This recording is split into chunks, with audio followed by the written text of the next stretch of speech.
બારડોલીમાં આવેલ પ્રયાસ ફાઉન્ડેશન સંચાલિત સરદાર પટેલ વ્યસન મુક્તિ કેન્દ્રનો ટ્રસ્ટી અને પ્રોજેક્ટ ડાયરેક્ટરનો વિડીયો સામે આવ્યો। આ વિડીયો પ્રયાસ ફાઉન્ડેશન સંચાલિત સરદાર પટેલ વ્યસન મુક્તિ કેન્દ્રનો છે, જે બારડોલી ખાતે નાંદીદા ચોકડી પાસે આવેલ છે।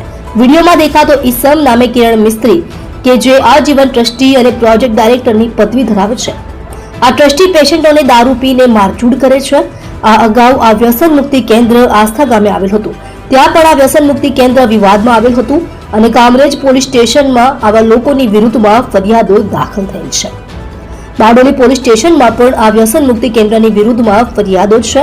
અગાઉ વ્યસન મુક્તિ કેન્દ્રમાં માર મારવાના કારણે મરણ થવાના એટલે કે મર્ડરના પણ કેસો દાખલ થયેલ હતા। આનો એક બીજો ટ્રસ્ટી નામે વિકી જરીવાલા, તેના પર પણ ભેસ્તાન પોલીસ સ્ટેશનમાં ગુનો દાખલ થયેલ છે। આ સિવાય આ સંસ્થાના બીજા એક આજીવન ટ્રસ્ટી ચંદ્રસિંહ ઠાકુર ઉર્ફે મયુરભાઈ, તેના પર પણ નાના બાળકોનું શોષણ અને સૃષ્ટિ વિરુદ્ધના કૃત્યોની ફરિયાદ થયેલ છે। ટૂંકમાં વ્યસન મુક્તિ કેન્દ્ર હંમેશા જ ચર્ચાના ચકડોળે રહે છે અને બધા ટ્રસ્ટીઓ ગુનાહિત માનસિકતા ધરાવે છે।